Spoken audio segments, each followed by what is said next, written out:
Doy de nuevo la bienvenida a los colegas del Colegio de Michoacán y del Colegio de México que están conectados y los colegas que están conectados por vía internet. Pues cerramos el ciclo 2010 con la conferencia de clausura de Alejandro Portes, a quien agradecemos su presencia en el colegio. Y solamente me gustaría comentar brevemente que a lo largo del ciclo 2010, el Seminario Permanente sobre Migración Internacional contó con la presencia de 19 conferencistas a lo largo de 10 sesiones. Ellos provenían de América Latina, de Europa y de Estados Unidos, así que pudimos intercambiar puntos de vista con académicos que están observando la migración internacional desde distintas geografías.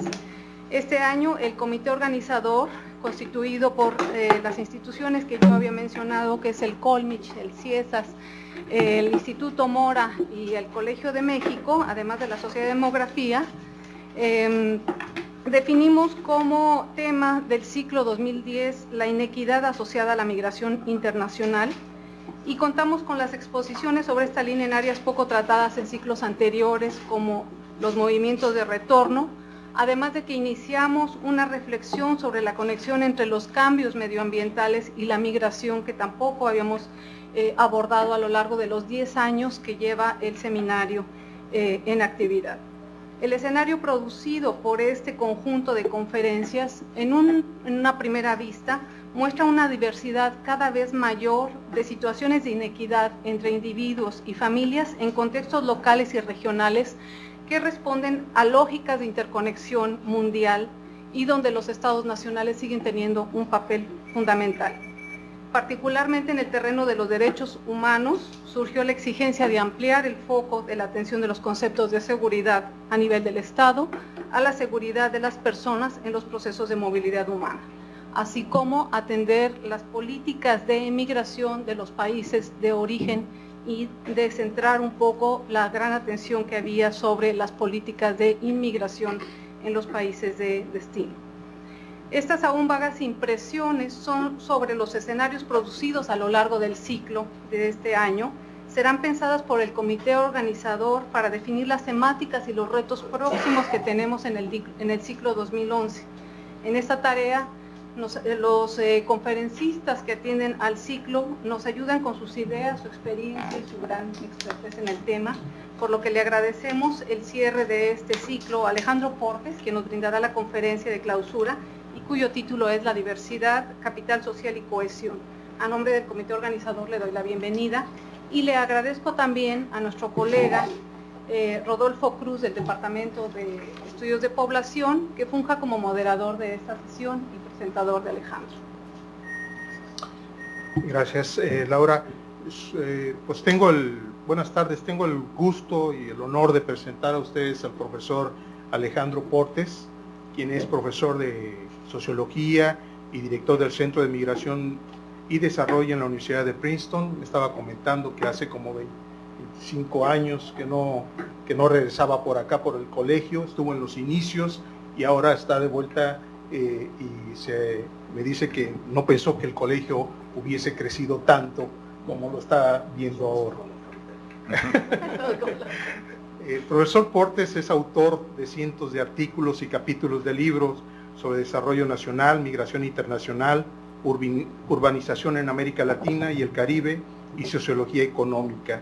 Ha publicado 30 libros, entre los cuales están los libros de referencia en el campo de las migraciones internacionales, como City of the Age, The Transformation of Miami, en coautoría con Alex Stipik, Immigrants in America, A Portrait, Legacies, The Story of the Immigrant Second Generation, con Rubén Rumbaud, y también con Rubén Rumbaud, Ethnicities, Children of Immigrants in America.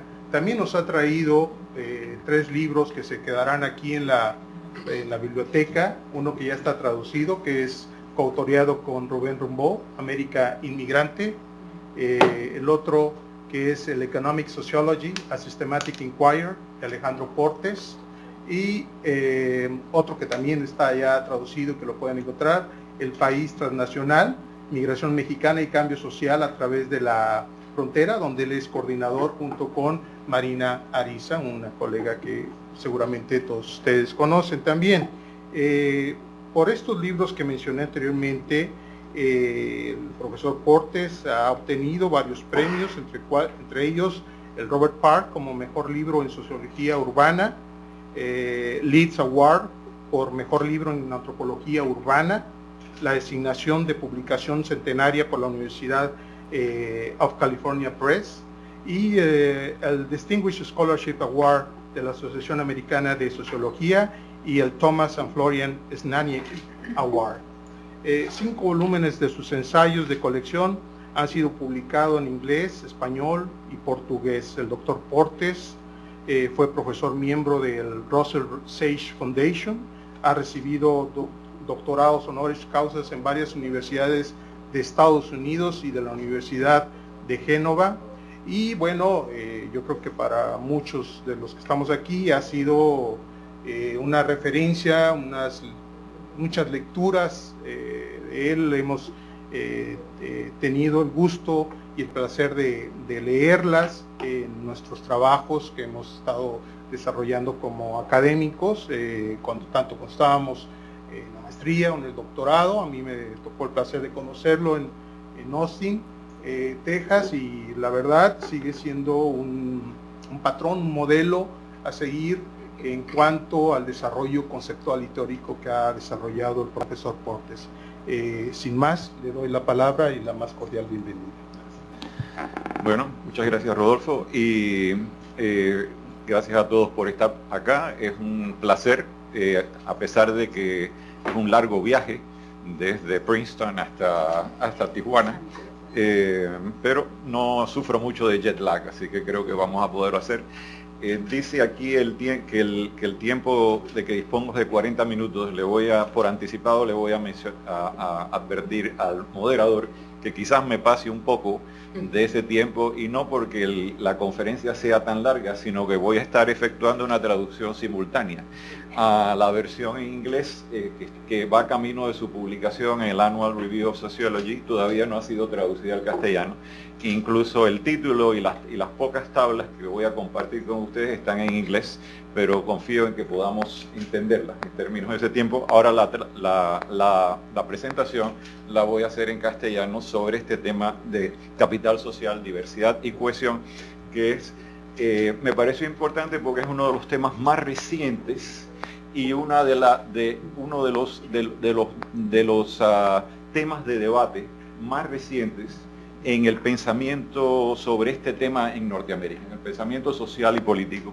Y quizás convenga no solamente discutirlo y ponernos al tanto, sino ver sus implicaciones.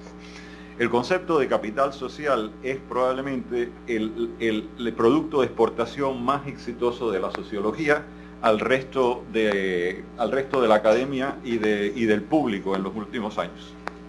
Irónicamente, este logro lo llevó a cabo, no fue uno de los grandes teóricos de la sociología que crearon y modelaron el concepto, como el francés Pierre Bourdieu o el americano James Coleman, que eran sociólogos, sino el politólogo Robert Putnam, quien redefinió y popularizó el tema.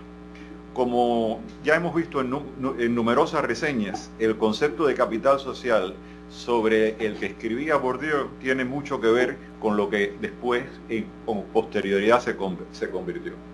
Para el francés, el capital social Bourdieu era un recurso de los individuos y las familias, inherente en las redes sociales de las cuales participaban, y era capaz de convertirse en otras formas de capital económico y cultural. Era el capital social de Bourdieu, en esencia, la habilidad de las personas o las familias de obtener recursos a través de su membresía en redes sociales u otras formaciones sociales más amplias. Para Putnam, en cambio, cuando hubo esta innovación, el capital social se convirtió en un bien público. O sea, la cantidad de potencial de participación, de orientación cívica y de confianza en otros que existe en comunidades, en ciudades, en estados o naciones. Es un concepto diferente. A pesar de que había ciertas diferencias conceptuales entre Bourdieu y Coleman, ambos llevaron a definiciones operacionales, o sea, medidas similares del concepto. En ambos casos, el capital social se basaba en las redes sociales en las cuales los individuos y las familias se encontraban insertos, y en la densidad y otras características de tales redes. Cuando Putnam transforma el concepto y lo vierte a unidades mucho más amplias, el foco empírico del concepto cambia de las relaciones inmediatas de personas y familias a agregados de población. En estos agregados de población, como ciudades, como estados y como estados-naciones, se encuentran indicadores tales como el número de asociaciones cívicas por miles de población, el porcentaje de personas que participan en alguna organización local, el porcentaje de personas que cuando se les pregunta en una encuesta dicen que confían en los otros. Al final, el concepto de capital social que prevaleció en la imagen pública fue el de Putnam, y fue el que ha sido adoptado por instituciones de mucho peso a nivel internacional, tales como el Banco Mundial. Este logro se debió en gran parte a la capacidad retórica del autor y al llamar la atención sobre el civismo y la solidaridad de las generaciones americanas anteriores y su pérdida en épocas recientes, lo que lleva a crecientes generaciones no cívicas condenadas a bolear solos, a bolear en soledad, a ir a la bolera en soledad, bowling alone. Esta imagen fue acompañada por un ferviente argumento en favor de reconstruir tal capital social como una fuente de muchos bienes públicos, tales como el fortalecimiento de la democracia, la reducción de la desigualdad, etc.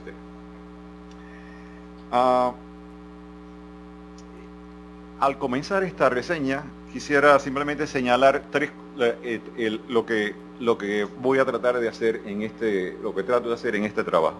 Primero, tratar de contestar estas tres preguntas.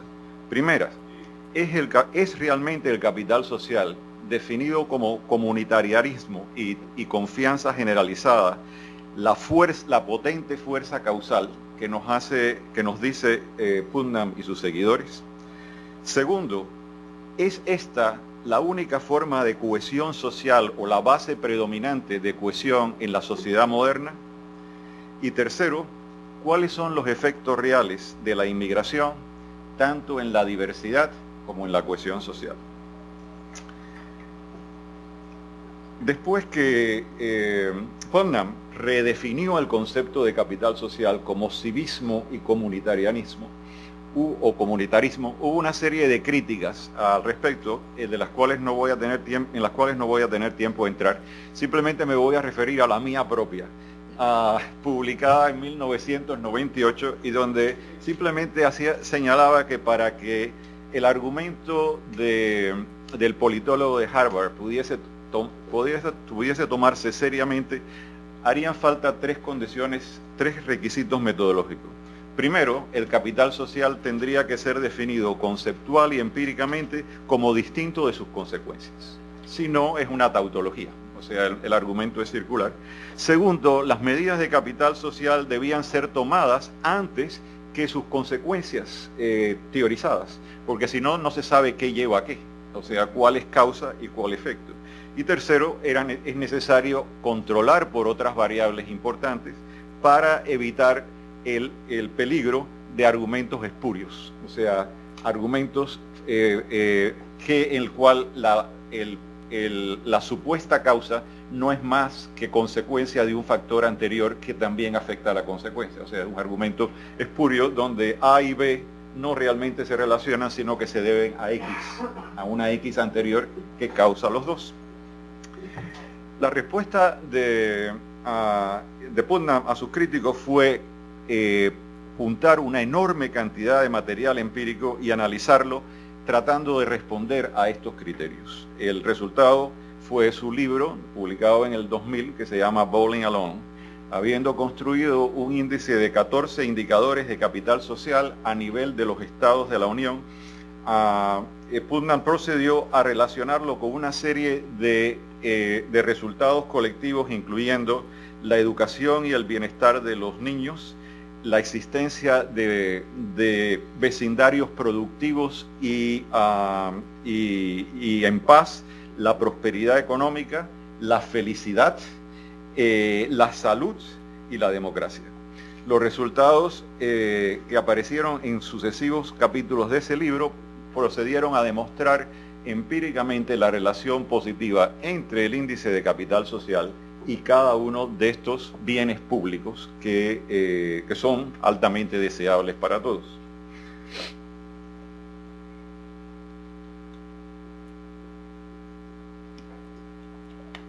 Hay algo sorprendentemente consistente en el conjunto de hallazgos que nos presenta el libro de Putnam. Para los investigadores experimentados y acostumbrados a las imperfecciones del mundo real y de los datos empíricos, en la secuencia de figuras, de gráficos que demuestran una invariable relación positiva entre el capital social y toda una madeja de bienes colectivos públicos, es realmente sorprendente. Realmente nos deja atónitos. Para dar crédito a donde se debe, Putnam colocó todos sus datos en el dominio público, y de esa forma es posible recuperarlos y reanalizarlos, viendo a ver qué es lo que está ocurriendo. Y como la respuesta a la primera pregunta que me hice, procedo a presentarles los resultados que obtuvimos, en base al reanálisis de los datos hechos públicos por el índice de capital social. Y tratamos de responder las mismas preguntas a las que me referí antes. Primero, la cuestión del orden causal, que lleva a qué. Segundo, la cuestión de la posibilidad de relaciones espurias que se deben a otro. Y tercero, las fuentes reales del comunitarismo o comunitarianismo y la confianza pública. Primero, la cuestión de orden causal, o lo que llamamos en sociología y economía el problema de la endogeneidad, de endogeneity question. Este problema no está bien respondido en Bowling Alone. El índice de Putnam consiste en 14 indicadores que indican vida asociacional y opinión pública. Un análisis factorial de estos indicadores indica y señala que efectivamente es una buena medida, o sea, tiene gran consistencia interna, y el análisis factorial indica que efectivamente es una medida válida de capital social a nivel definido como comunitarismo, civismo a nivel de los estados de la Unión. Por tanto, podemos ponerlo para ver cuál es la cuestión de orden causal. Analizamos 5 de las consecuencias teorizadas sobre el capital social: el bienestar infantil,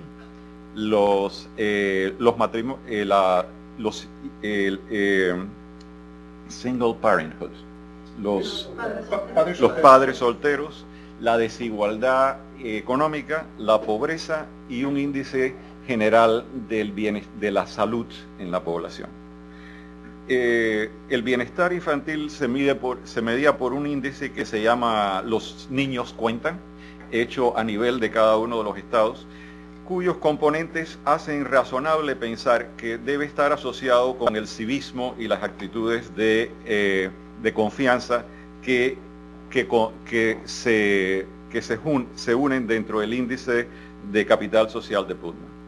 Sin embargo, como el índice de los niños cuentan fue medido en forma contemporánea al índice de capital social, no es posible decir qué va primero, qué va con qué. Es tan probable que la vida, el asociacionismo y la confianza pública lleven a menores niveles de delincuencia juvenil y menores niveles de arresto, que la ausencia de delincuencia juvenil y de otras formas de desviación social promuevan mayores expresiones de confianza pública en las encuestas y participaciones sociales. Creo que no se va a ver. Hicimos todo lo posible por aumentar estos, y yo creo que se va a ver de aquí para cercano, pero no atrás, porque hicimos lo posible porque estos números crecieran, hacerlos más grandes, pero mi asistente no pudo, así que tuve que venir con ellos. Lo que quería señalar aquí, aunque ustedes no lo vean, es que este es el efecto bruto y este es el efecto neto del capital social sobre el bienestar infantil. Y efectivamente, los dos efectos son significativos, pero si le damos la vuelta a la cuestión y hacemos que el bienestar infantil sea la causa y el capital social el efecto, pasa lo mismo. O sea, el capital, este índice de bienestar infantil afectaría significativamente al capital social tanto a nivel bruto como neto. Lo mismo pasa si tomamos padres solteros. Tenemos aquí el efecto bruto, tenemos el efecto neto, pero si le damos la vuelta y consideramos que esta variable es la variable independiente, ocurre lo mismo. Y quizás sea más interesante que en las regresiones que emergen de pobreza y desigualdad, ocurre exactamente lo mismo. Y en este caso el argumento para que el orden causal sea el contrario es mucho más fuerte, porque la pobreza y la desigualdad son factores estructurales duros que no cambian fácilmente a través del tiempo. Así que es tan plausible que los niveles de pobreza y desigualdad económica en un Estado de la Unión influencien la calidad de su vida asociacional y las actitudes de sus ciudadanos que lo contrario. O sea, en este caso, una y otra vez, el resto del análisis en esta tabla dice exactamente lo mismo y demuestra eso. El factor metodológico principal es que los resultados estadísticos que se presentan en el libro de Putnam para defender su tesis del efecto de bálsamo social que tiene el capital social, se basan en correlaciones contemporáneas. O sea, no están ordenadas en el tiempo, en forma tal de que efecto y causa, medidos al mismo tiempo, no nos permiten decir qué lleva a qué, o sea, cuál es su efecto. Es posible que la vida, la participación en asociaciones y la confianza sean parte de un, igual que la bienestar, sean parte de un complejo común, y junto a el hecho de que no haya violencia en las calles, etcétera, representando un nivel superior de calidad de vida, como un conjunto, como un síndrome. No es necesariamente que uno lleve a otro, pero eso nos lleva a preguntar, entonces, ¿qué lleva a ese síndrome? ¿Cuáles son los factores que realmente conducen a él? Y esto nos lleva al problema, a explorar el segundo problema, el tema de las relaciones espurias.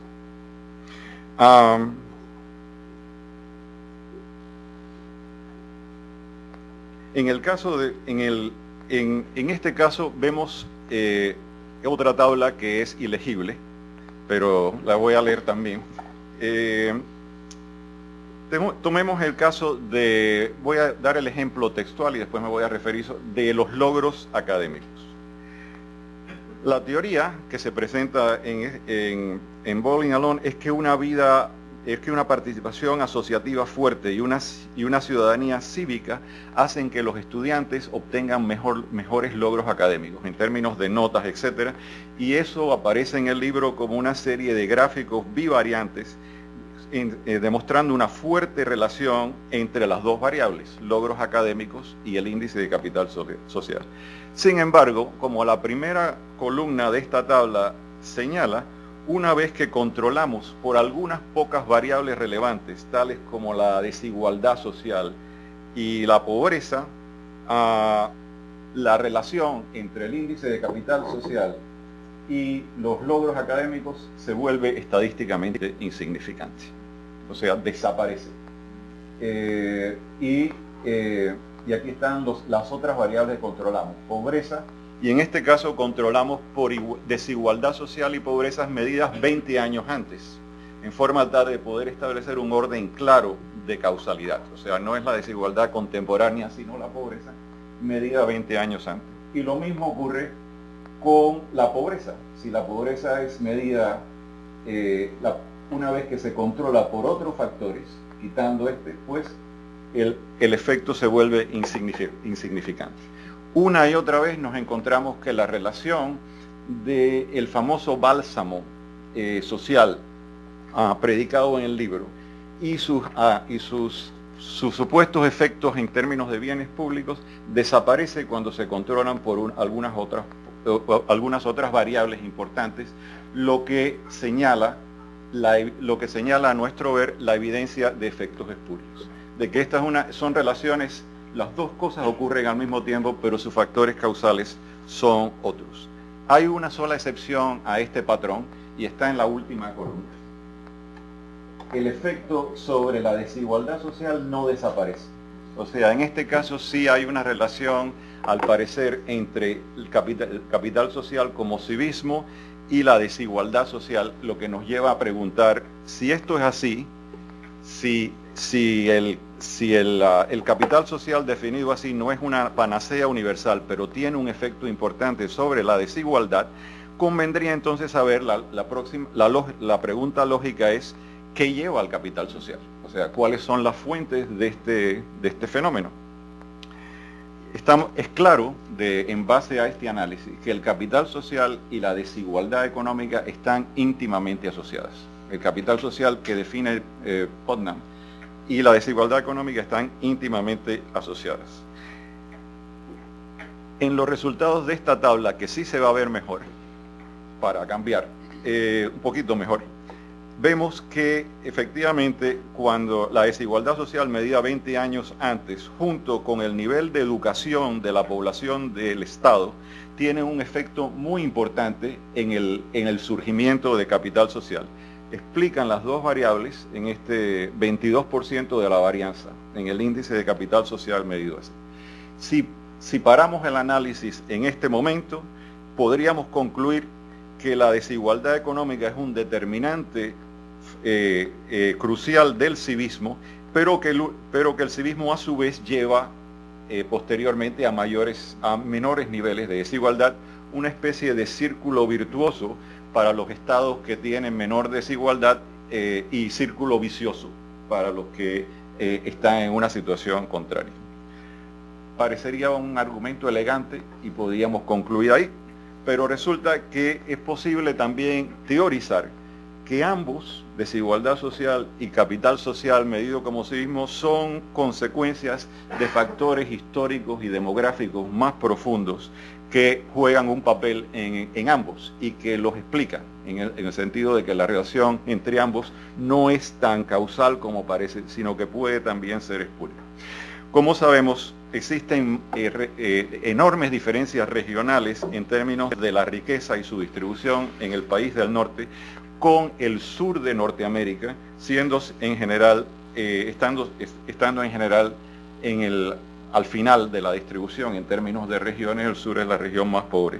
Y en las mismas líneas de explorar diferencias geográficas e históricas, sabemos el papel crucial que juega la raza en Norteamérica con la postergación histórica de los afroamericanos a los niveles inferiores a los niveles inferiores económicos y sociales de la sociedad. Es posible entonces que estas fuerzas históricas y no necesariamente el capital, la desigualdad por sí, tengan algo que ver tanto con la desigualdad como con el civismo. Y la segunda columna de la tabla nos dice que sí, que cuando se controla por el porcentaje de la población negra en un estado, este factor es extraordinariamente fuerte. Cuando se introduce en la región sur es un factor notable, y cuando ambos se introducen y se consideran en la ecuación, el efecto de la desigualdad social sobre el civismo desaparece.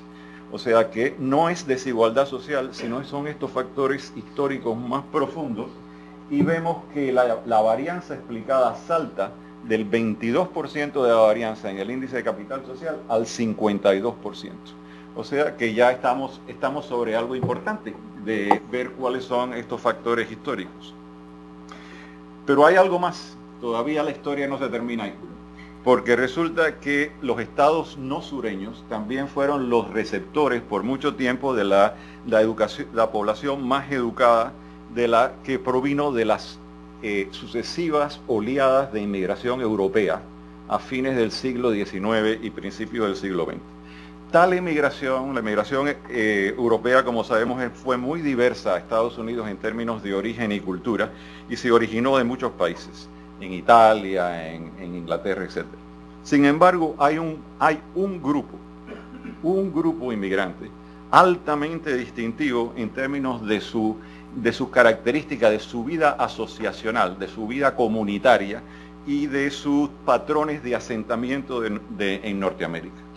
Los escandinavos, los noruegos, los suecos, los finlandeses, los islandeses, se establecieron casi abrumadoramente en los estados fríos del norte, con climas tan duros y tan difíciles como los que habían abandonado, y que realmente a menudo necesitaban de una vida comunitaria y una participación social simplemente para sobrevivir. Fueron los grupos, los escandinavos, los que poblaron Wisconsin, Minnesota, las Dakotas, el norte de Michigan, etc. Y no es por coincidencia que en el mapa de capital social de Putnam, estos son los estados que tienen el mayor índice de capital social, pero por mucho. O sea, son los estados donde prima la vida colectiva y el asociacionismo, ese tipo.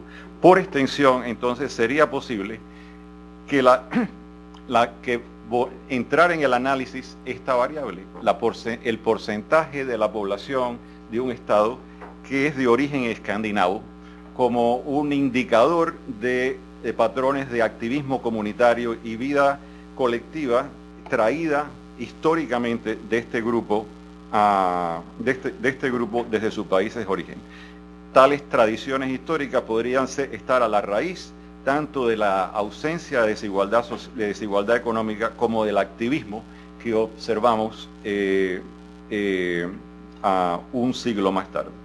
La siguiente columna de la tabla nos dice que así es. Y aquí aparece que si tomamos el porcentaje de población de origen escandinavo en la población de un estado, se convierte en el factor más dominante en términos de explicar la vida comunitaria y el civismo, seguido por si el estado fue parte de la vieja Confederación del Sur, o sea, de los viejos estados del sur, y nada más. Y la proporción de la varianza en el índice sube casi al 70%. O sea que ya en empezamos a descubrir una cosa importante, que es un origen histórico de este tipo de civismo, etc. Y por último, el último paso de este análisis es para examinar si participar en la Confederación del Sur o sea, si era el sur en sí mismo lo que afecta el capital social o no. Añadimos en el último análisis el porcentaje de población negra en un estado. Y descubrimos que cuando se añade el porcentaje de población, dos cosas pasan.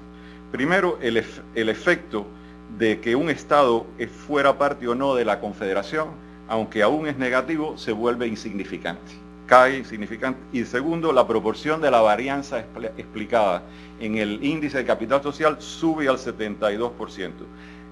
Por tanto, no es el caso de que la influencia de la esclavitud y de la historia negra en Estados Unidos sobre la participación cívica y la vida asociacional esté limitada al sur.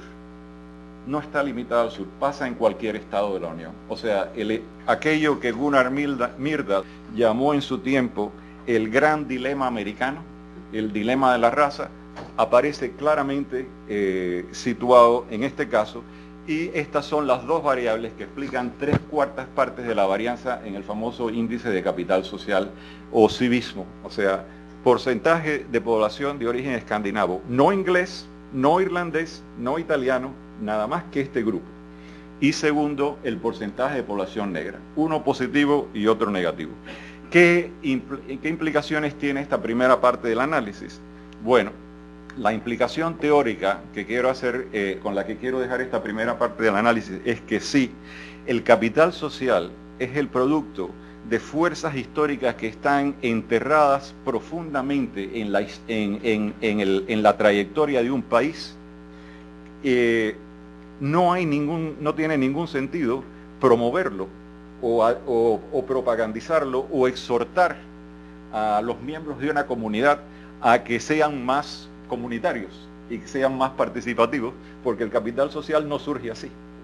El análisis nos está diciendo que no es un producto que surja de un día para otro, ni que sea resultado de un exhorto, sino que es el producto de una larga historia en la que se asientan ciertas comunidades y que produce variaciones en el patrón de participación en asociaciones, etc.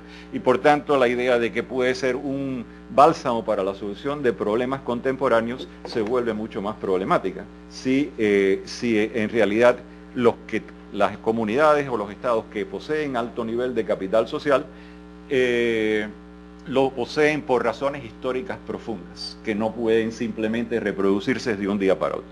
Pero para aquellos que no lo poseen, hay buenas noticias, porque como vimos anteriormente en la primera parte del análisis, buena parte de los beneficios de la vida y el comunitarismo son ficticios o ilusorios, simplemente son parte de un síndrome de otras cuestiones, pero por sí mismos no llevan a ningún gran bien colectivo. Es simplemente, podríamos decir que el capital social comunitario es un epifenómeno, es algo que se produce en comunidades que tienen menores niveles de desigualdad, menores niveles de pobreza, etcétera, y que eso en realidad es otra parte de su formación, pero que por sí mismo el error fue, en cierto sentido, confundir causa y efecto y confundir correlaciones contemporáneas con factores que se deben ambos a elementos profundos en la historia de la nación.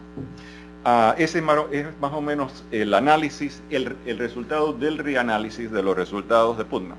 Pero esto viene ya desde, el libro fue publicado en 2000 y más conocido, pero hay algo más. Porque a pesar de estas objeciones, etcétera, nuestro autor de Harvard ha continuado con su programa de investigación. Y este es el que nos lleva al momento contemporáneo, porque su argumento más reciente, que ha tenido gran impacto en círculos gubernamentales y académicos, es que las personas que viven en comunidades diversas tienden a experimentar mayor aislamiento y su capital social, definido en esta forma, tiende a caer. Básicamente el argumento es que la inmigración promueve la diversidad y la diversidad promueve la caída del capital social comunitario. Si el capital social comunitario es un bien público indiscutido y la inmigración lleva a la caída del capital social comunitario, entonces la inmigración es un mal público, que es la implicación a la que nos está llevando. O sea, la inmigración promueve diversidad, la diversidad lleva a la caída de este capital social que hemos visto, y como el capital social todavía sí se argumenta que tiene todos estos beneficios, pues todos estos beneficios caen. Por tanto, de acuerdo a este argumento, el crecimiento de la inmigración en Norteamérica y en Europa occidental a partir de los 60 ha llevado a una creciente diversidad étnica, y a su vez ella ha tenido un efecto corrosivo en el civismo y la participación en asociaciones. Esta tesis ha dado lugar a una verdadera industria de investigación sobre cuáles son los determinantes de las expresiones de confianza en encuestas al público en general y en general a la participación asociacional. Hay una montaña de investigación sobre esto en los últimos 10 años que no me que no tengo tiempo de resumir, pero simplemente les aviso que es uno de los temas más populares en este momento en las ciencias sociales, sorprendentemente, ¿no? La evidencia empírica, sin embargo, de toda esta montaña de datos es altamente ambivalente. Algunos encuentran efectos de la diversidad, otros encuentran que no tienen ningún efecto. Depende de cómo se mida el capital social, depende de cuáles son los indicadores, etc. En realidad, como pasa a menudo en las ciencias sociales, hay la mayor investigación no arroja un resultado consistente, sino resultados que van por todas, que son altamente inconsistentes en términos de la relación que existe entre inmigración, diversidad y capital social. Una de las tendencias más interesantes de los estudios recientes que vale la pena señalar es que hay una tendencia bastante consistente que indica que no es la diversidad per se, sino la diversidad unida a la desigualdad la que llevan al aislamiento y la separación. De acuerdo a estos estudios, cuando por razón de cercanía espacial o menor desigualdad económica entre los grupos, ocurre que diferentes grupos étnicos entran en contacto unos con otros, los indicadores de confianza o de civismo no caen, no declinan, se mantienen más o menos igual cuando las divergencias étnicas no están acompañadas de grandes desigualdades económicas. Es entonces, por el contrario, cuando las diferencias étnicas se acompañan con indicadores de desigualdad social y segregación, los indicadores de confianza y de participación, etcétera, tienden a bajar. Y estos resultados son precisamente lo que esperaríamos en base al análisis anterior, basado en los propios datos de Putnam, donde se indica que la diversidad racial, como vimos en esta tabla, la diversidad racial tiende a hacer disminuir el sentido de civismo, etc. La diversidad racial medida por proporción de la población negra hace caer este tipo de indicador. En conjunto, estos resultados más recientes de esta nueva, digamos, industria de investigación que ha surgido a través del tema, nos indican que más que una fuerza autónoma, el comunitarismo o la confianza son realmente un epifenómeno de factores estructurales más básicos, de los cuales la homogeneidad racial, la educación y la igualdad económica son los dominantes. El comunitarismo y la confianza aparecen predominantemente en Norteamérica en comunidades, estados o ciudades blancos, ricos y de áreas rurales. Por ejemplo, y sobre todo donde hay una fuerte población de origen escandinavo. Por ejemplo, los pueblos de Dakota del Sur, que Putnam mismo describe como bañados en capital social. O sea, los pueblos de Dakota del Sur son, si uno quiere ir a buscar capital social, vaya allí. Están bañados de ese tipo de capital social. Ahí encontramos muchísimas ligas de voleo. Y todo el mundo volea con su vecino. En ese caso, esta es más o menos como aparece la cuestión.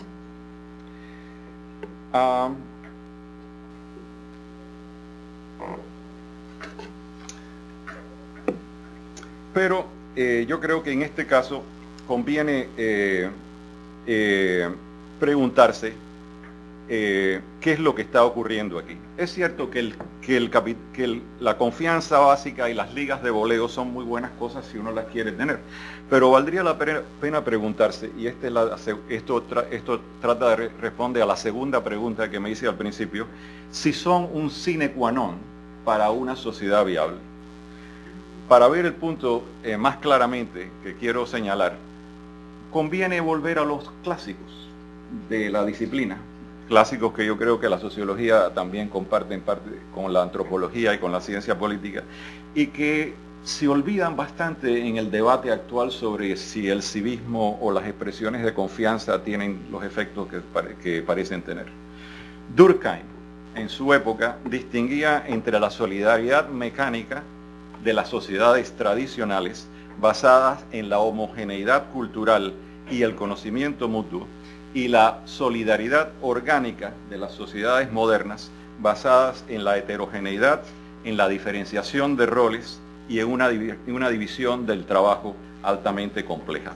El planteo de Durkheim lo reproducen otros autores que conocemos de los clásicos como Sombart, Malinowski, etc. Esta distinción clásica es relevante para el debate contemporáneo por dos razones. Primero, sugiere que los llamamientos actuales a la homogeneidad, al comunitarismo, etc., pueden ser bastante reaccionarios, porque evocan el retorno a un pasado idealizado en vez de una sociedad como ocurre actualmente. Las bucólicas comunidades rurales siempre han tenido un gran poder de atracción en el imaginario público norteamericano, pero no es donde la gente vive, no es donde la población realmente vive. Segundo, y lo que es más importante, hay otras formas de organizar la vida social que permiten el crecimiento individual y el desarrollo colectivo, y que no dependen de la solidaridad mecánica, que no dependen de simplemente el comunitarismo o el mutuo acuerdo.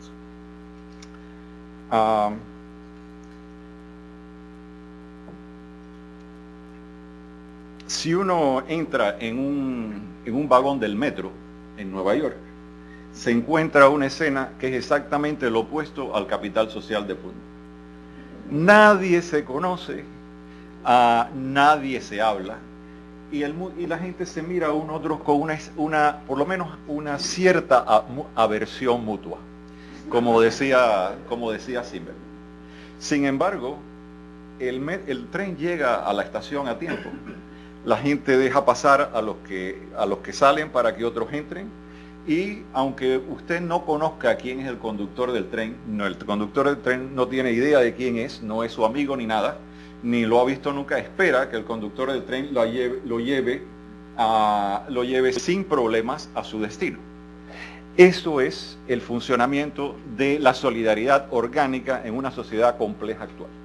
No depende del comunitarismo ni de las ligas de voleo, depende de la diferenciación de roles, y depende de instituciones fuertes en las cuales los pasajeros del vagón del metro, que no se conocen unos a otros y no tienen por qué, simplemente cumplan el rol en ese momento que está supervisado por instituciones superiores.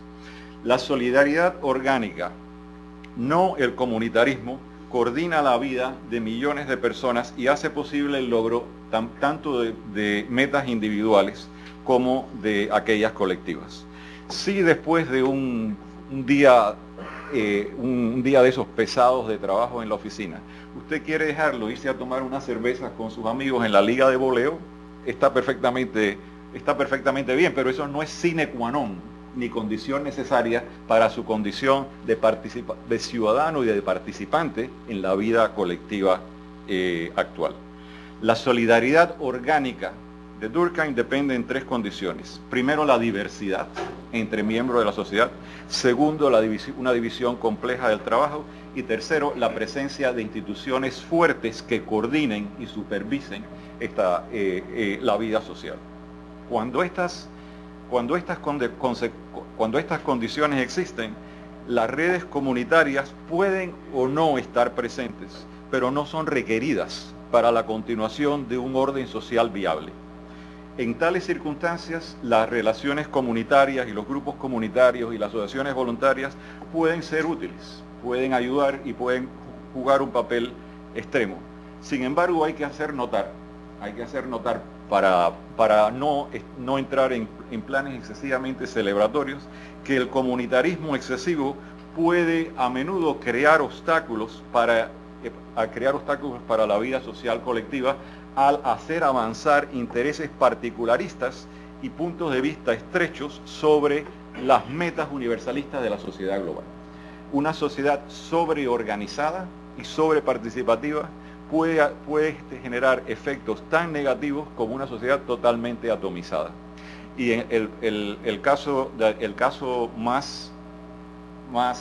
que mejor documenta eso es el estudio de Berman sobre la Alemania prenazi, en que demuestra que la sociedad alemana es una sociedad muy dada a la participación, muy dada al colectivismo, existía ya en ese momento, y precisamente por su alto nivel de comunitarismo y participación, prestó menos atención al fortalecimiento de reglas universales, abriéndole el paso al Partido Nacional Socialista en aquel momento. El artículo, si a alguno le interesa verlo, se llama Bowling with Hitler. Y yo creo que ayuda a demostrar mucho el hecho de que el capital social comunitario, como el capital social individual, corta en ambas direcciones. O sea, puede ser positivo o puede ser negativo. Entonces, eso nos lleva a esta tipología que espero que se vea atrás, porque hicimos todo lo posible, pero y que simplemente contrapone los dos efectos que hemos visto. El comunitarismo, pongámoslos en términos bivariados, alto nivel de comunitarismo bajo y la existencia de instituciones coordinadoras de la sociedad fuertes o débiles. Y cuando contraponemos teóricamente en este espacio teórico el comunitarismo y las instituciones, nos da una serie de tipos ideales, de posibles tipos ideales de cómo organizar a la sociedad. La celda A, donde hay un alto nivel, hay instituciones fuertes y hay un alto nivel de participación comunitaria, es el ideal de Tocqueville. Es el que presumiblemente los capitalistas sociales de ahora les encantaría, tener. La celda D es obviamente la situación de países o sociedades fallidas, donde no hay ni instituciones, ni hay ninguna forma de solidaridad social. En este caso se daría un rompimiento sistémico. Sin embargo, las otras dos celdas son teóricamente más interesantes. Son más interesantes porque señalan que el orden social es sostenible en ambas, pero sobre bases muy diferentes. Las asociaciones comunitarias pueden tomar y pueden sustituir a instituciones estatales que desaparecen, o sea, instituciones de coordinación débiles o inexistentes, como estas. Es el caso de sociedades fallidas, como Somalia o como Haití. El capital social puede sustituir las asociaciones comunitarias y permitir la existencia de la continuación de la vida social, pero como el capital social está basado en la solidaridad mecánica, o sea, en vínculos comunitarios, en redes sociales, no puede permitir más que un orden social necesariamente fragmentado, un orden social de pequeños pueblos, de tribus, de subsecciones de la ciudad, un orden social segmentado por la capacidad de crear redes sociales en determinado grupo. O sea, es la vida social que se ve en los estados fallidos. O sea, se asienta sobre tribus, sobre pequeñas ciudades, etc. Por el contrario, la celda B representa el tipo ideal de solidaridad orgánica cuando una sociedad individualista opera a través de instituciones coordinadoras fuertes. Los ciudadanos se conectan a estas instituciones a través de vínculos formales y como hemos visto sobre los posibles peligros del comunitarismo excesivo, no necesariamente esta situación de la celda B es menos favorable o menos preferible que la situación de la celda A. A menudo es posible que fuera más favorable, que impidiera los peligros de un comunitarismo excesivo. Aunque esta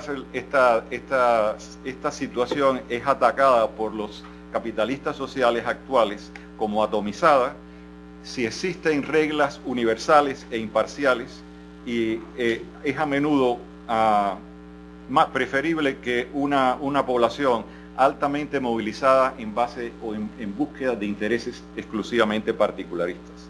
En realidad, las sociedades complejas desarrolladas del mundo desarrollado operan más o menos en este interín, entre estas dos celdas, ¿no? se mueven entre instituciones fuertes y comunitarismo, asociaciones voluntarias, etc.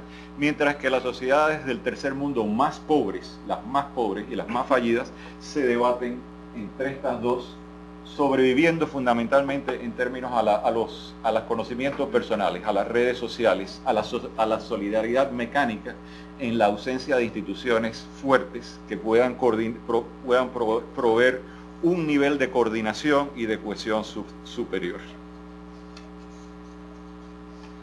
¿Cómo vamos de tiempo?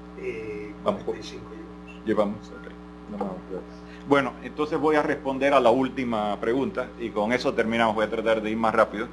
El descubrimiento de que la inmigración reduce la homogeneidad y el capital social, la homogeneidad, y lleva a la mayor diversidad parece perfectamente razonable. La alarma que ha cundido entre gobiernos y académicos en varios países sobre eso no es razonable. En términos de esta tipología que hemos visto, la migración en general mueve a las sociedades de la celda A un poco hacia la celda B, pero la presencia de instituciones fuertes evita cualquier peligro de desorganización sistémica de la sociedad. Esto es realmente lo que ha ocurrido en Estados Unidos y en Europa. A pesar de todo el ruido y todas las amenazas, no ha pasado nada. No ha pasado nada importante porque las instituciones están ahí para prevenirlo. Es simplemente sueño. Lo que la migración sí logra, lo que la migración ha logrado es incrementar la diversidad cultural y demográfica. Se terminan en cierto sentido aquellas comunidades homogéneas altamente conocidas por la presencia de migrantes entre ellas. Su llegada no cambia la estructura de clases del país receptor, simplemente diversifica la clase trabajadora. O sea, la estructura de clase de Norteamérica sigue igual, no ha cambiado nada, ni la de Europa, sino simplemente se diversifican los olores y las vistas de la calle en términos de diversidad, pero no cambia las clases sociales. Pero como hemos visto anteriormente, la diversidad es necesaria en sociedades complejas para facilitar la sociedad orgánica. Y en el mundo contemporáneo, como señalaban algunos de los conferencistas anteriores, especialmente Carol, una población étnicamente homogénea y envejecida presenta un mayor desafío a la viabilidad de estas sociedades a largo plazo que lo que es la presencia de los inmigrantes. En realidad, la inmigración se vuelve la solución al problema de la excesiva homogeneidad y al problema del envejecimiento, al problema de la caída de la población.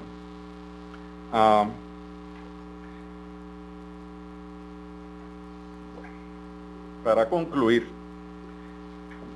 como he señalado, ha surgido una industria realmente enorme dedicada a analizar indicadores de confianza y otras dimensiones asociadas al capital social comunitario y en este momento medidas sobre la confianza en otros están en todas las encuestas nacionales de actitudes y opiniones. En todas hay una batería de preguntas para eso.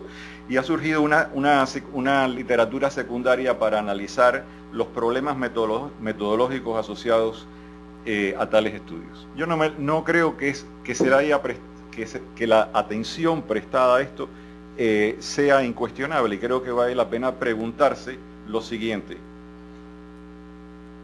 ¿A qué viene toda esta atención? ¿A qué viene todo este movimiento y todo este ruido?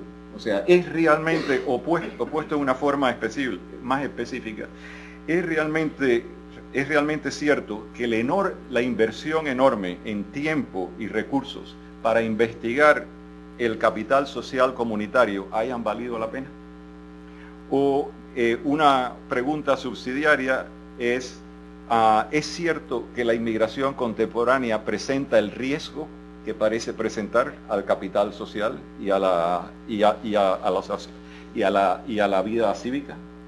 La respuesta depende de dos consideraciones. Primero, si el capital social definido como civismo representa realmente un recurso colectivo que lleva a toda una serie de bienes públicos necesarios. Y segundo, si la confianza generalizada y el comunitarismo representan la mejor o la única forma de producir cohesión social en las sociedades avanzadas.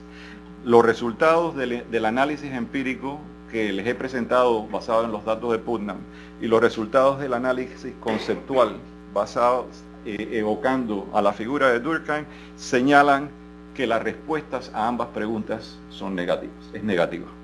Empíricamente, muchos de los beneficios del comunitarismo y el capital social resultan ser correlatos, no causas de los mismos, y hemos visto que existen factores, formas de cohesión social superiores a la idea de solidaridad, a la idea de solidaridad mecánica.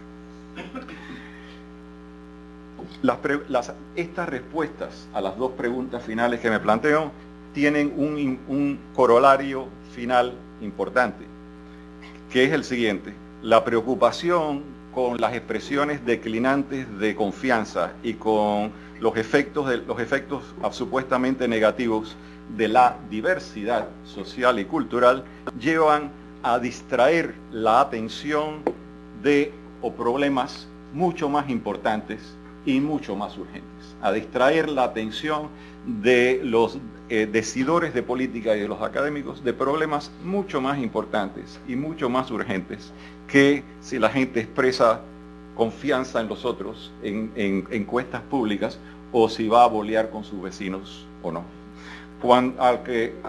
Pese a que muchos académicos y hacedores de política en este momento muestran gran preocupación por si la población participa o no en asociaciones locales, etcétera, problemas mucho más básicos, tales como cómo crear una política de inmigración que efectivamente incorpore a los que ya están acá, como habíamos discutido en la primera parte de esto, desaparecen de las consideraciones públicas, desaparecen y se les quita espacio.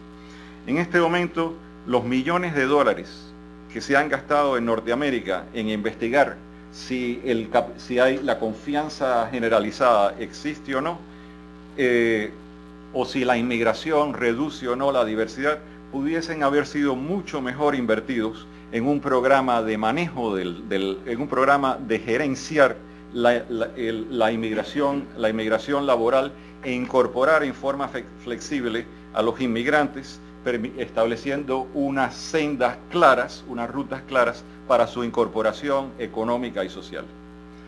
Los pseudo problemas acarrean costos. Los pseudo problemas llevan a costos de tiempo y de dinero, mientras es claramente que estos llamados de alarma a la caída del capital social debido a la creciente diversidad promovida por la migración, no hay duda que han tocado una fibra sensible en las autoridades y en gran parte de la población norteamericana. Es muy dudoso que el enorme programa de investigación dedicado a ellos, creado por el miedo de muchos en la población norteamericana hacia estas cuestiones, haya hecho de esta sociedad mejor o haya producido políticas públicas más avanzadas o más capaces de... La inmigración mexicana, de lejos el grupo extranjero más grande en Estados Unidos, unos 12 millones, sin contar a sus descendientes, que ya estaríamos por los 40, ha hecho enormes contribuciones, como hemos visto, a la economía norteamericana y a su acervo cultural a largo plazo. Pese a ello, como ya hemos visto, se ha visto repetidamente atacada por múltiples voces que la culpan de toda una serie de problemas que van variando con el tiempo. La idea de que la inmigración mexicana disminuye el capital social o el civismo norteamericano es simplemente la última versión de estos ataques. Es simplemente la versión del 2008 desde las alturas académicas a estos ataques. Los mismos han incluido en el pasado la idea de que la inmigración debilita la integridad cultural anglosajona, pone en peligro el predominio del inglés o promueve el mestizaje. todos esos ataques han sido hechos contra la inmigración mexicana en el pasado. Tales ataques pueden llevarse a cabo porque la población afectada carece de voz para defenderse. No posee a menudo ni el estatus legal ni los conocimientos necesarios para hacerlo. En esta situación, Putnam y anteriormente Huntington y sus predecesores pueden impunemente asustar a la población norteamericana con los ficticios males que la inmigración conlleva.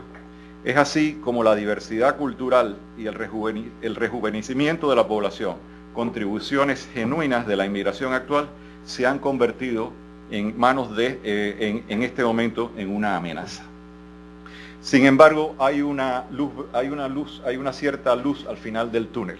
Hay un punto con el que quiero dejarlo, para no dejarlo simplemente con la crítica a la versión actual. Las mismas instituciones fuertes en Norteamérica que subyacen la real cohesión de esa sociedad a través de la solidaridad orgánica fundamentalmente, también le han permitido a la población inmigrante de antes y después, a los inmigrantes y a sus descendientes, adquirir derechos legales y políticos a largo plazo. Esto es ganar voz. El bloque de votantes hispanos, fundamentalmente de origen mexicano, es imparable en su crecimiento en este momento y constituye y va a constituir en el futuro la barrera más efectiva para restarle impunidad al nativismo en sus diversas formas, no importa cómo sean disfrazadas en el futuro. Es este fenómeno, el fenómeno político del crecimiento imparable del bloque probablemente más importante en términos de población, de voto étnico en Estados Unidos, el que realmente, estructuralmente, nos da razones para ser optimistas de que ataques llevados a cabo en el pasado con tal impunidad y disfrazados a menudo en términos de vestimentas académicas pierdan viabilidad y puedan ser suplantados por políticas efectivas que incorporen a la población inmigrante, tanto mexicana como de otros países, a la sociedad norteamericana. Muchas gracias.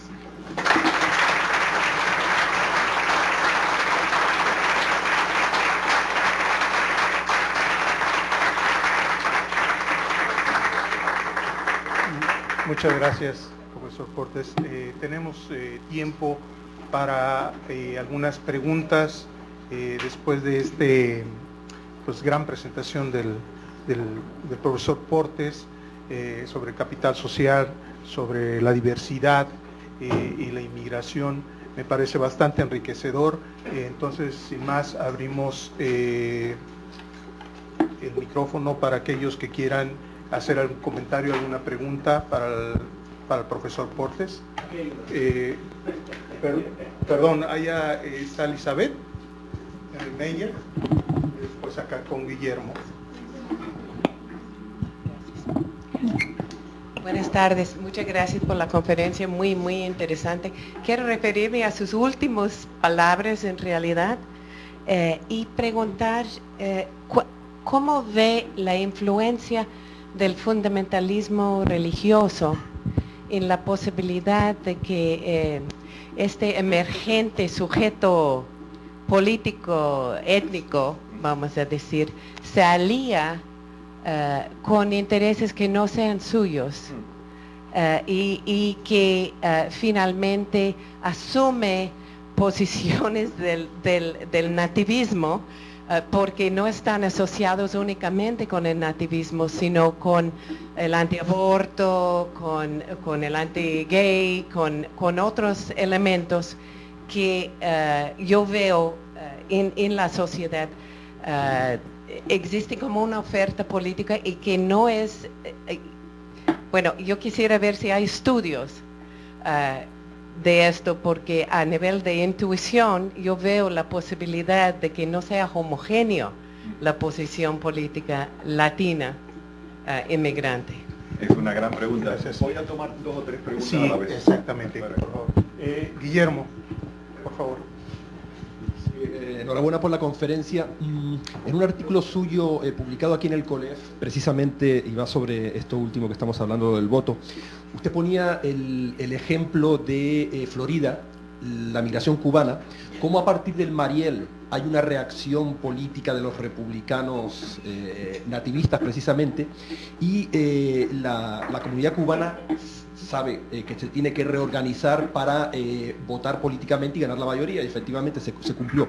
¿Usted vería esto que había un capital social latente y que la amenaza del republicanismo nativista lo activó, ¿no?, en la comunidad cubana, tanto la postrevolucionaria como la del Mariel, o fue algo más ad hoc? No había un capital social latente, sino que las nuevas circunstancias políticas aquellas, ¿no?, de la amenaza y que luego se revirtieron, se debe a otra cosa. ¿Cuál sería su opinión, ¿no?, sobre ese caso que tocó usted? Gracias. Una más. Rafael, por favor. Sí, es una pregunta y pues excelente presentación que nos sugiere muchísimas cosas para investigar.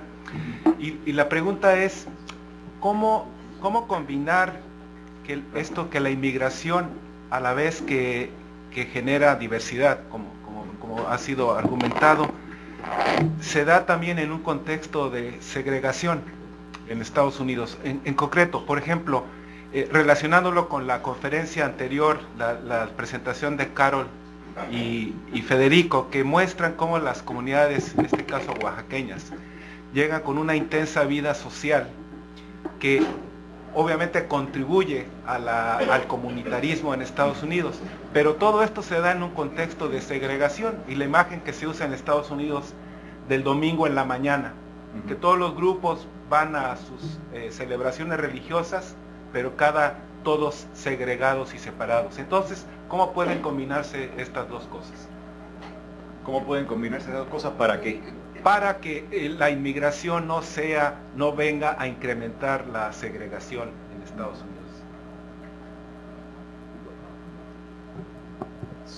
Bien. Sobre el fundamentalismo religioso, yo creo que eso es bien importante. Es una pregunta que no viene, a mi modo de ver, no viene del aire, porque efectivamente se calcula que más de un tercio de mexicanos inmigrantes residentes en Estados Unidos y sus descendientes han abandonado a la religión materna, la religión dominante en el país católica, han transferido su lealtad a diversos grupos evangélicos, o sea, el crecimiento ha sido enorme, lo que da pábulo a la posibilidad de que haya por ahí, digamos, una fractura de un voto solidario en términos de defensa de la imagen de los inmigrantes y de sus intereses, y oposición a estos tipos de ataques, ya sea a nivel popular o académico. Los datos que tenemos hasta ahora indican que no es así. O sea, creo que los datos hasta ahora indican que hay un claro sentimiento de solidaridad étnica y de defensa de intereses comunes, que se plasma en varios hechos. Primero, cuando las manifestaciones multitudinarias en el 2006 contra la ley Sensenbrenner, ahí participaron no solamente los indocumentados, participaron muchos inmigrantes documentados, y no solamente mexicanos, participaron de todas las naciones de América Latina, incluso cubanos, en Miami, que son en general votan por el Partido Republicano, y sin embargo apoyaron fuertemente las cadenas de televisión, las cadenas de radio cubanas, que estuvieron a favor de la oposición a la ley Sensenbrenner. Durante la victoria de Obama, sabemos que la votación hispana a favor del Partido Demócrata fue abrumadora. Y a pesar de que esperábamos que esta vez el voto hispano iba a desaparecer, porque el gobierno no ha hecho nada por establecer un programa, por establecer el necesario programa de reforma inmigratoria. O sea, no ha hecho nada. No hizo, la administración de Obama ni siquiera apoyó el proyecto de ley para pasar el DREAM Act, o sea, para pasar el último, sometido por un senador de origen cubano, Robert Menéndez, de New Jersey, que es lo menos que se podía pasar, porque es darle todos ustedes saben lo que es el DREAM Act, o hay que explicarlo. Entonces, la administración ni siquiera apoyó eso. Por tanto, se esperaba que alguna gente lo había visto como una verdadera traición de la administración Obama frente a un grupo que lo apoyó tan solidariamente. Y sin embargo, en las elecciones legislativas actuales, fue el voto hispano el que le salvó el escaño a toda una serie de senadores demócratas vitales, incluyendo el presidente del Senado en Nevada. Fue el voto hispano, el senador Reed y el gobernador de California, el nuevo gobernador de California, le deben la elección a un voto solidario y abrumador. O sea, ni aumentó el ausentismo, ni hubo cambios en dirección. El Partido Republicano, sobre todo, han tratado de elaborar, de apoyarse, pero dado la estridente xenofobia del Tea Party, en términos de su nacionalismo, etcétera, que es parte del Partido Republicano, eso también ha ayudado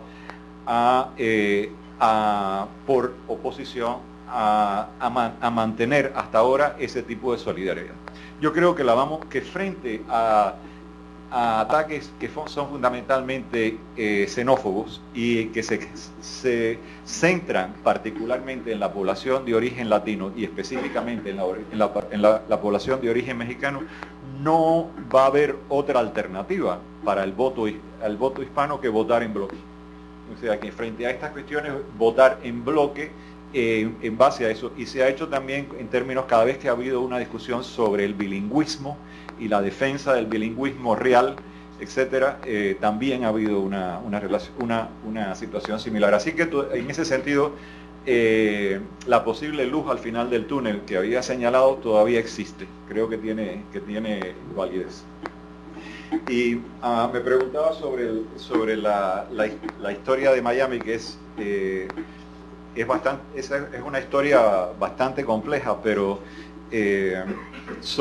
no hay duda de que en este caso sí fue capital social, pero capital social no en términos de civismo, no fue capital social en términos de civismo, fue capital social en términos de defensa de los intereses comunes. Es el capital social de Bourdieu. O sea, es lo que llamamos que parte de dos cosas. El capital social cubano que creó el enclave cubano y que está descrito en City on the Edge, entre otras cosas, en varios lugares, partió de dos fuentes del capital social individual y familiar, que son la solidaridad confinada, porque todos tenemos una historia común, venimos de Cuba, somos opositores al castrismo, nos quitaron el país. Eso crea un sentido de solidaridad confinada al grupo. Es solidaridad, pero entre ellos, no sale algo. Y confianza exigible. O sea, los recursos que se intercambian hay que devolverlos porque la comunidad actúa como garante de ese tipo de intercambio. Por ejemplo, los préstamos para construir empresas cubanas en Miami a principios de los 70 y 80, que se hacían sin colateral, o sea, sin ninguna garantía porque el solicitante no la tenía, se basaba fundamentalmente en que ambos eran conocidos, el oficial del banco y el solicitante. Ese préstamo no tenía colateral, no tenía garantía, pero estaba garantizado por la confianza exigible. O sea, el beneficiario que no pagase, que no cumpliese con su deuda, quedaba excluido de las redes de la comunidad, fuera de la cual no tenía ninguna oportunidad económica, porque para el mundo económico anglosajón, los cubanos eran como los demás inmigrantes, o sea, no tendrían ningún crédito. El acceso al crédito fue parte de eso, así que en realidad fue capital social el que llevó a este, y la prueba es, en ese caso, que la llegada el episodio del Mariel en 1980, cuando hay una fuerte inmigración cubana que llega, ahí se rompe el capital social, porque los que venían no tenían vínculos con los que habían situado anteriormente, con los que habían llegado anteriormente, y eran percibidos como gente que había crecido bajo la revolución distinta a nosotros.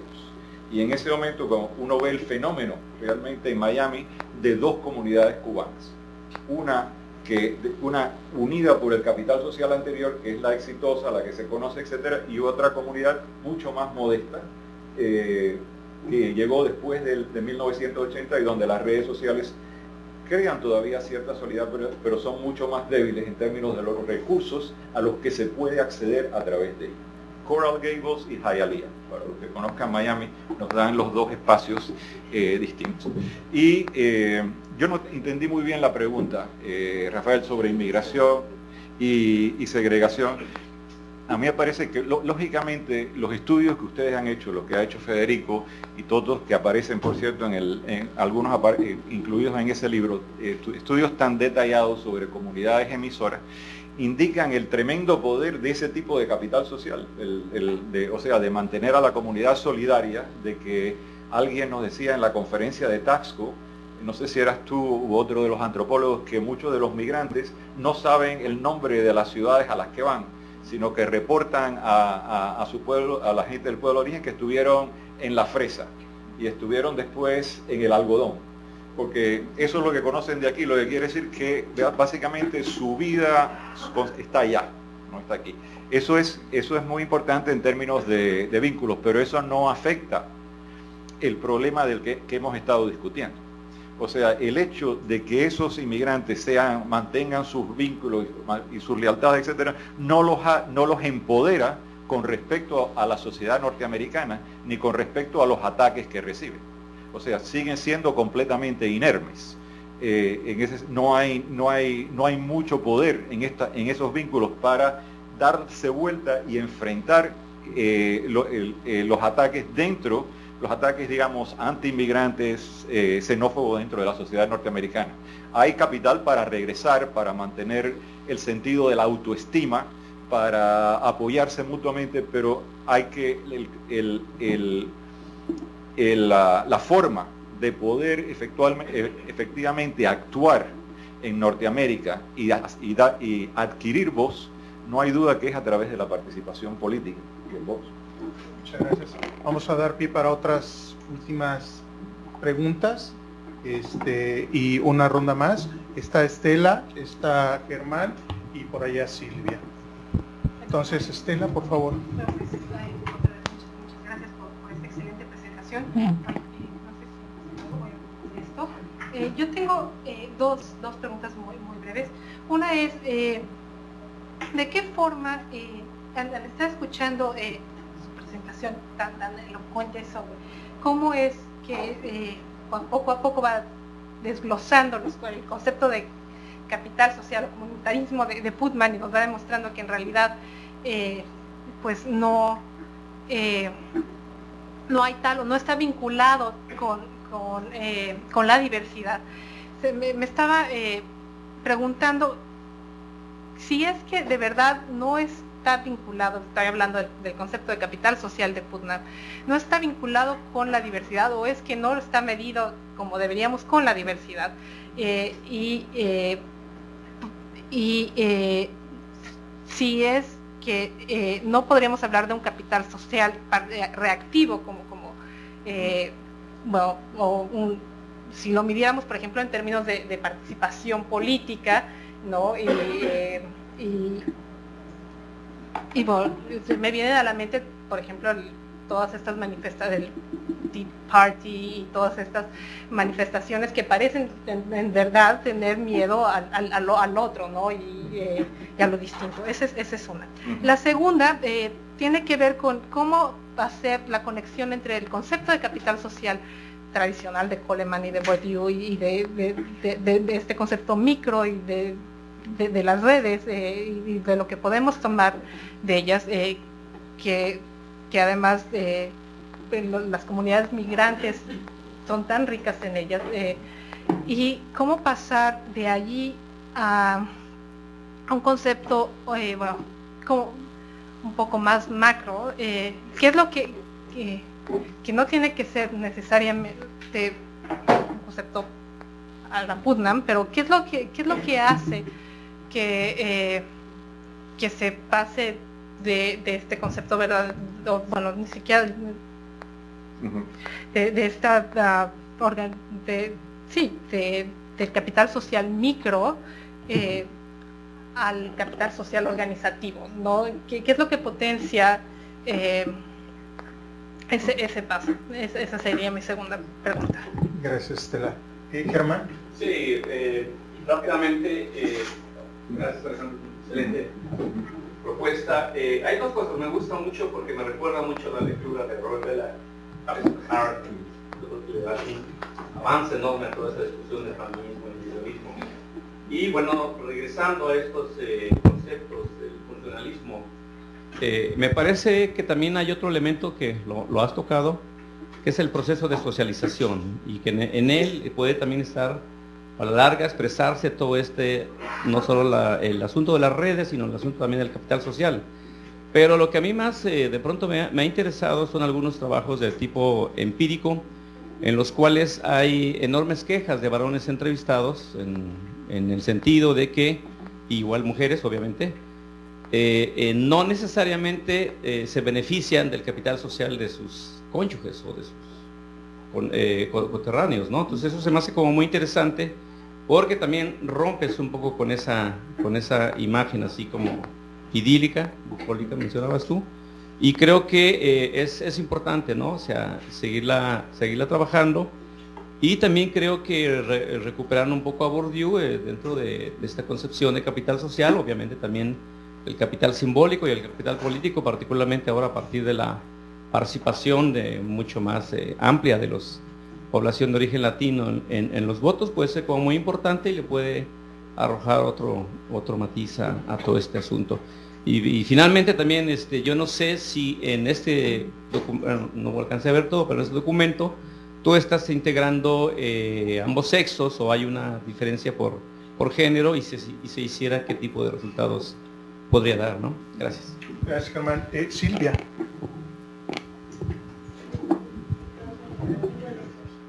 Ahí voy yo.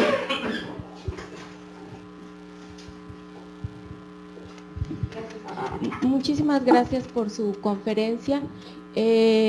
A mí lo que me ha hecho pensar es en los programas de contra la pobreza, de combate a la pobreza que hay en México.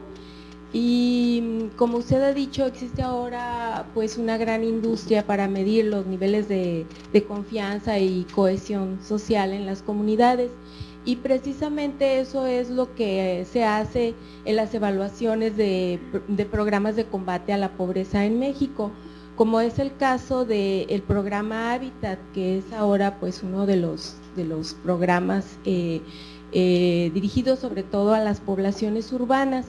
Y aquí, bueno, lo que ha pedido el Banco Interamericano de Desarrollo es precisamente medir la confianza y la cohesión social. Entonces, estaba pensando, si extrapolamos esta teoría que usted acaba de exponer acerca de que pues realmente son factores de tipo histórico lo que explican niveles de confianza y solidaridad en las comunidades. Y por ejemplo, en este programa de Hábitat se trata de medir una relación entre la infraestructura y equipamiento que provee el programa y niveles de confianza, es decir, que si hay pavimento y luz y banquetas, etcétera, esto va a incrementar la interacción social y va a haber un mayor nivel de confianza en la comunidad. Y no solamente el supuesto es no solamente en una comunidad dada, sino entre comunidades. Entonces, con esta teoría que usted acaba de exponer, pues parecería ocioso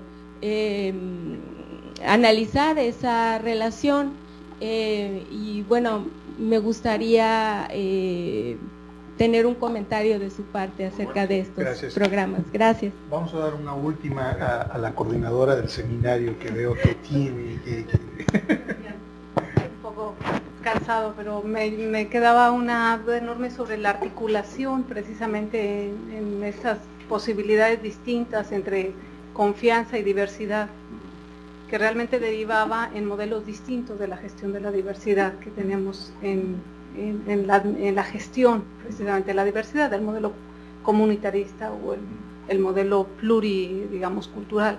Y pensaba si estos modelos, como se aplican, si tú sabes, cómo se aplican realmente, dan, digamos, conexiones distintas en términos de la coexistencia de formas comunitarias a nivel micro con instituciones fuertes que permiten, digamos, una existencia de diversidad que no necesariamente disminuye la confianza, claro, sino que permite la coexistencia, la articulación de ambas posibilidades.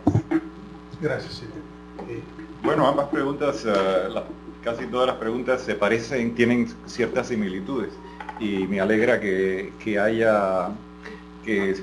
les agradezco la atención para hacer esa pregunta. Ha habido que seguir el tema bastante de cerca, así que muchas gracias.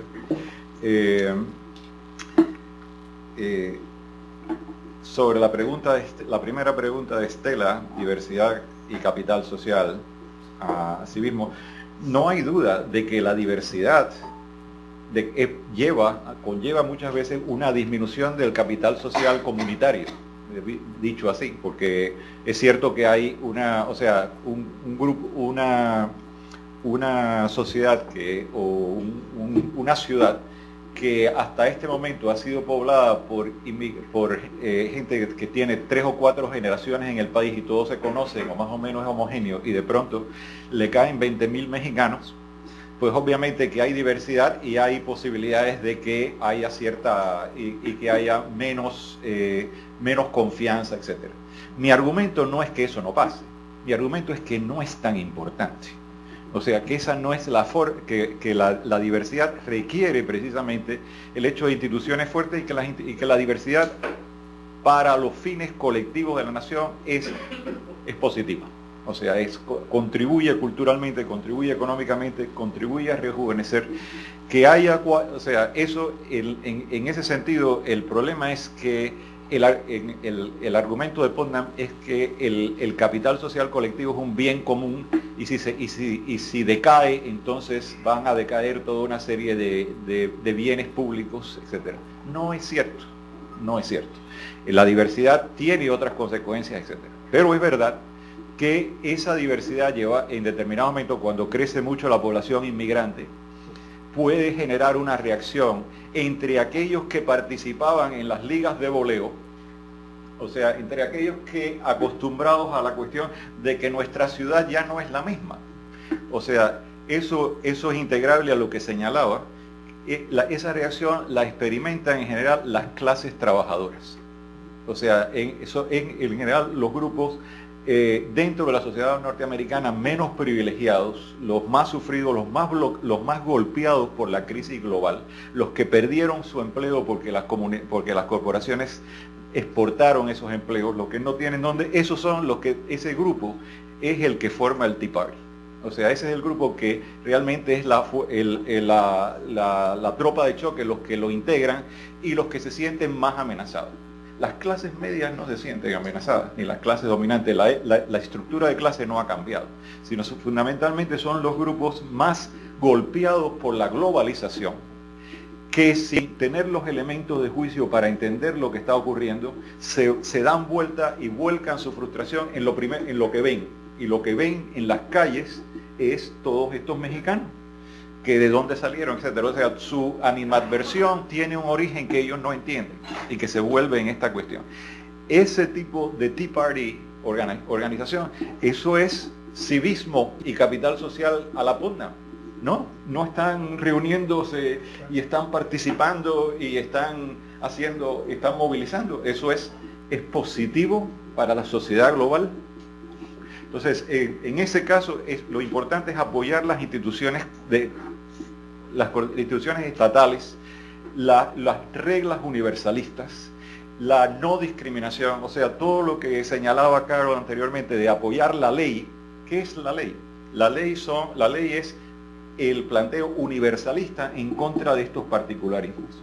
Y es importante apoyar las instituciones que lo hacen. Por tanto, ese sería mi respuesta a tu argumento. No hay duda de que si hay diversidad, hazte el experimento mental de que si de pronto una comunidad de South Dakota, donde todos eran escandinavos, ahí le caen 20.000 exilados de jamón de Laos, pues la diversidad va a aumentar y a alguna gente no le va a gustar, pero eso no quiere decir que no tenga efectos positivos. Y en realidad para la sociedad norteamericana ha sido uno de sus grandes beneficios a lo largo del tiempo, es la diversidad que ha aportado la migración. Es una sociedad todavía energética, llena de energía y de vitalidad, etcétera, por eso, porque no es una sociedad geriátrica y exclusivamente homogénea. Y la inmigración contribuye a hacerlo así, aunque no lo sepan. O sea, aunque mucha gente no lo entienda de esa manera. Segundo, la segunda pregunta es todavía más sutil. ¿Cómo el capital social tipo Bourdieu o Coleman a nivel micro tiene implicaciones macro? Una de las razones por las que el capital social definido por Bourdieu no tuvo la popularidad pública que se le otorgó al capital social como civismo, a la definición de Putnam, es que el capital social como civismo es muy vendible. Es vendible como un bien, una especie de bálsamo, que si hay confianza en los pueblos y hay cohesión, etcétera, toda una serie de cosas buenas van a pasar. Y entonces muy integrable y fue absorbido así incluso por organizaciones importantes como el Banco Mundial o el BID. Y ahora voy a su pregunta. Pero, sin embargo, el capital social de Bourdieu es un concepto académico, es un concepto teórico que sirve para analizar realidades, no sirve para hacer propaganda. O sea, el capital social de Bourdieu es un capital social que corta de los dos lados. El capital social que le permite a los mercaderes judíos de Nueva York funcionar, para darte un ejemplo, en el mercado de diamantes, funcionar con total flexibilidad y sin tener que firmar un papel, intercambiar cosas, porque está la confianza exigible para demostrar, y es un grupo étnico que domina ese grupo, implica también la exclusión de los demás.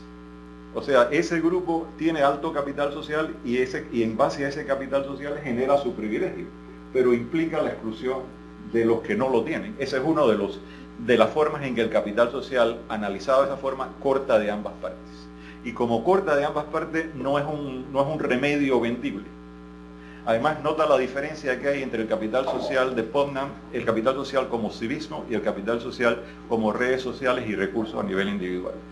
Si es definido como civismo, entonces todo el mundo tiene que portarse igual y tiene que respetar la ley y tiene que respetar la luz roja y tiene que cumplir y tiene que pagar sus multas de tráfico, etcétera, porque es la ley, es el civismo. Pero si tú conoces al juez o al funcionario que está a cargo de las multas de tráfico, tú tienes capital social individual. Ese es el capital social de Bourdieu. Ese es el que te permite escaparte de la multa o escaparte de la cuestión. O sea, el capital social al nivel individual muchas veces está reñido con esta otra definición. No son los mismos. Y el capital social a nivel individual es bueno o malo, dependiendo del punto de vista. Es bueno para los que lo tienen, porque pueden representar una cuestión, pero es muchas veces malo para los que no lo tienen o están excluidos de las redes que llevan a esta cuestión. Ese es solamente uno de los puntos. Por eso no hay posible subida de ese concepto de capital social a un nivel macro. Es precisamente porque es una característica de individuos y familias. O sea, es inherente a las relaciones en la red social. No es posible subirlo como una especie de remedio o como una especie de política pública. Es simplemente un concepto que usamos para analizar procesos. Es un concepto teórico, no es un bálsamo. En ese sentido. Yo no creo que se prestara, Germán, mucho a la discusión por género, esta cuestión, porque habría que hacer investigaciones empíricas sobre esto, y más bien la discusión era sobre diversidad. Hay datos sobre los patrones en que mujeres y hombres pueden diferir hay una literatura empírica sobre ello, pero no era en realidad el tema que estaba tocando en este momento. Quizás después podríamos hablar más por eso. Quería simplemente referirme a la pregunta sobre el BIT y En realidad lo que ha pasado, a mi modo de ver, es que las organizaciones internacionales en buena parte han abrazado la idea del capital social como comunitarismo, confianza, cohesión, como algo muy importante y casi como una definición del desarrollo. A mi modo de ver, yo les he dicho a varios funcionarios del Banco Mundial que me invitaron algunas veces que a mí me parece esto un poco problemático, en parte porque es muy posible a través de ese razonamiento culpar a los pobres de su pobreza. O sea, es muy posible a través de este razonamiento decir la causa del estancamiento o pobreza de determinada comunidad es su falta de confianza o es su falta de cohesión. Entonces, por otra parte, el invertir en la confianza o en la cohesión como bienes públicos a menudo resta de invertir en las calles o invertir en crear nuevos puestos de empleo o en apoyar empresas que son los factores estructurales reales que permiten a una comunidad subir. O sea que muchas veces la preocupación sobre si hay solidaridad o no en el pueblo es un pseudo problema. Puede haberla o no, es un problema estudiable y puede que sí, que si hay solidaridad haya mayor, pero definir políticas públicas con la idea de que en los lugares donde no hay capital social hay que crearlo es muy problemático. En parte porque, como hemos visto, si es la idea de cohesión, civismo, etcétera, cuando existe, tiene raíces históricas profundas, no es de un día para otro. Y el que lleguen funcionarios a exhortar a los miembros de la comunidad a que sean más solidarios y se confíen más unos a otros, a menudo no tiene mucho éxito. Yo creo que en ese sentido me parece que es mucho más importante seguir prestando atención a los factores estructurales reales, la desigualdad, la ausencia de empleo, etcétera, que en preocuparse de esto, aunque en cierto sentido, en determinados contextos comunitarios sí es importante y puede jugar un papel, no hay duda de eso. Pero como política general de que la confianza pública, de que la confianza es algo que hay que promover y gastar en ello, en vez de gastar o invertir en factores reales, estructurales, me parece muy cuestionable como política pública. Y por último, yo creo que no hay, como señalaba en esta cuestión, no hay ninguna duda de que la vida comunitaria y las asociaciones, etcétera, son perfectamente compatibles con instituciones fuertes. Y en realidad en las sociedades más desarrolladas vemos las dos. Vemos voluntarismo, vemos asociaciones, etcétera, y vemos burocracias que funcionan más o menos bien con criterios meritocráticos, universalistas, etcétera. Vale la pena señalar, sin embargo, que en países donde las instituciones no son fuertes, lo que ocurre a menudo es lo que pasaba en aquella celda, o sea, la solidaridad mecánica, el comunitarismo tiene que suplir lo que las instituciones no proveen.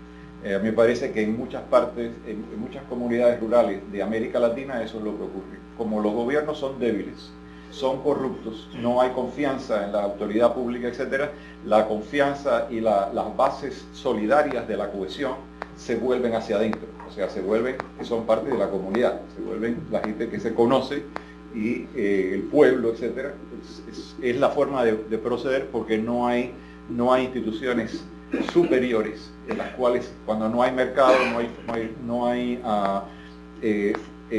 no se confía en la autoridad impositiva, no se confía en la respuesta pronta de las entidades del Estado de responder a problemas. La sociedad naturalmente revierte a la solidaridad mecánica, o sea, a las redes sociales. Bueno, muchas gracias, profesor Portes.